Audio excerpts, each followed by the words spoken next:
ഏവർക്കും എൻ്റെ art and craft ചാനലിലേക്ക് സ്വാഗതം. ഞാൻ അൻസർ സൂഫി. ഞാൻ ഇന്നിവിടെ ഒരു പക്ഷിയെ പരിചയപ്പെടുത്തുകയാണ്. നമ്മൾ അമേരിക്കൻ പാരറ്റിൻ്റെ ഒക്കെ പോലുള്ള ഒരു ശരീരം, പക്ഷേ ഇതിൻ്റെ തല വ്യത്യാസമുണ്ട്. തല കുറച്ചൊരു ഭീകര ലുക്കാണ് ഇതിൻ്റെ തല. അതുകൊണ്ട് തന്നെ ഇതിനൊരു പേര് വീണിട്ടുണ്ട്, ഡ്രാക്കുള പാരറ്റ് എന്ന്. അതിൻ്റെ സാധാരണ ഈ കഥകളിലൊക്കെ കാണുന്ന മാതിരത്തെ ഒരു ഭീകര ലുക്കുണ്ട്. അതുകൊണ്ട് എന്താണെന്നറിയില്ല, അങ്ങനെ ഒരു പേര് ഇതിനുണ്ട്. പക്ഷെ ഇതങ്ങനെ പഴവർഗ്ഗങ്ങളൊക്കെയാണ് ഇതിൻ്റെ പ്രധാന ഭക്ഷണം എന്നാണ് കണ്ടത്. അപ്പോൾ ന്യൂഗിനിയിലെ റെയിൻ ഫോറസ്റ്റുകളിലൊക്കെയാണ് ഇത് കാണപ്പെടുന്നതെന്നാണ് എനിക്ക് അറിയാൻ കഴിഞ്ഞ്. എനിക്ക് ഗൂഗിളിൽ സെർച്ച് ചെയ്തപ്പോൾ കണ്ടാട്ടെ, ഞാനിതിൻ്റെ ഒരു ചിത്രം കണ്ട് അപ്പോൾ വരയ്ക്കാൻ തോന്നി നെറ്റിൽ. അപ്പോൾ അതിനെപ്പറ്റി ഒന്ന് അന്വേഷിച്ചു എന്ന് മാത്രം. അപ്പോൾ ഈ പക്ഷിയെ പരിചയപ്പെടുത്താമെന്ന് എഴുതി. അപ്പോൾ ഞാനിന്ന് ഇവിടെ ഈ പെയിൻറ്റിങ്ങിന് ഉപയോഗിച്ചിട്ടുള്ളത് ഇന്ത്യൻ ഹാൻഡ് മെയ്ഡ് പേപ്പറാണ്. ഇത് സാധാരണ ഇതിൽ ഹാൻഡ് മെയ്ഡിൽ വെള്ളമൊക്കെ ഒഴിച്ച് വാഷ് ചെയ്തിട്ടൊക്കെയാണ് ചെയ്യാറ്. ഞാനിവിടെ അങ്ങനെ ചെയ്യാറില്ല. സാധാരണ പെയിൻ്റ് തന്നെ ആദ്യത്തെ ടോണ് കുറച്ച് ലൂസാക്കിയിട്ട് വെള്ളം അധികം ചേർത്ത് വാഷ് ചെയ്യും. അപ്പോൾ കാര്യമായിട്ട് ബ്ലാക്ക് റെഡ് ആണ് ഇതിൻ്റെ കളറ്, ഈ പക്ഷിയുടെ കളർ. ഞാനിവിടെ സ്കാർലറ്റ് ലാക്കാണ് ഉപയോഗിച്ചിട്ടുള്ളത് റെഡിന്. പിന്നെ ബ്ലാക്കിൻ്റെ സ്പേസിൽ പ്രഷ്യൻ ബ്ലൂ, പിന്നെ അതിനോട് കൂടിയിട്ട് പ്രഷ്യൻ ബ്ലൂവിനോട് ക്രിംസൺ റെഡ്, പിന്നെ ലാസ്റ്റ് ടോണിലേക്ക് ഞാൻ എപ്പോഴും പറയുന്ന മാതിരി crimson red, Prussian blue, viridian green ചേർത്ത് ഹൈ ഡാർക്ക് ചെയ്യും. ഇങ്ങനെയാണ് ഇതിൻ്റെ ടോണ്. ബ്രഷ് ജാനയുടെ ലോങ് ഹെയർ റൗണ്ട് ഫ്ലാറ്റൊക്കെയാണ് ഉപയോഗിച്ചിട്ടുള്ളത്. Water colour mission gold water കളറാണ്. കൊറിയയുടെ മിഷൻ ഗോൾഡ് വാട്ടർ കളറാണ് ഞാൻ ഉപയോഗിച്ചിട്ടുള്ളത്. പിന്നെ ഇതിൻ്റെ ചെസ്റ്റിൻ്റെ ഭാഗങ്ങളിലൊക്കെ കുറച്ച് യെല്ലോ ടോണുകളും ഉണ്ട്. അപ്പോൾ പിന്നെ ബാക്ക്ഗ്രൗണ്ട് ഗ്രീനിഷ് ആയിട്ടാണ് ഞാൻ ഫിനിഷ് ചെയ്ത്. അപ്പോൾ എൻ്റെ ചാനൽ സബ്സ്ക്രൈബ് ചെയ്യാൻ താല്പര്യമുള്ളവർ സബ്സ്ക്രൈബ് ചെയ്യുക, ലൈക്ക് ചെയ്യുക, കമൻറ്റ് ചെയ്യുക, ഷെയർ ചെയ്യുക. ഓക്കെ, അപ്പോൾ നമുക്ക് ആ വീഡിയോ കണ്ടിന്യൂ ചെയ്യാം. ഈ പക്ഷിയെക്കുറിച്ച് അറിയാൻ താല്പര്യമുള്ളവർ ഗൂഗിളിൽ ഡ്രാക്കുള പാരറ്റ് എന്ന് അടിച്ചാൽ മതി. അപ്പോൾ അതിൽ കാണാം.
പിന്നെ ബ്ലൂവിൻ്റെ ടോൺ ഞാൻ നേരത്തെ പറഞ്ഞ്.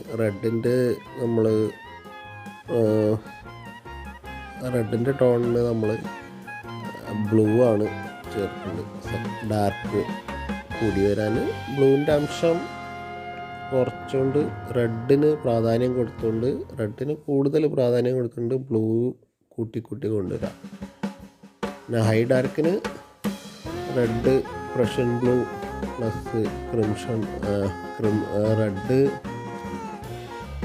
Prussian blue and viridian green, അതിൽ കുറച്ച് ക്രിംസൺ റെഡ് ആഡ് ചെയ്താൽ ഉണ്ടാവും, നല്ല ഹൈ ഡാർക്ക് ആയിരിക്കും.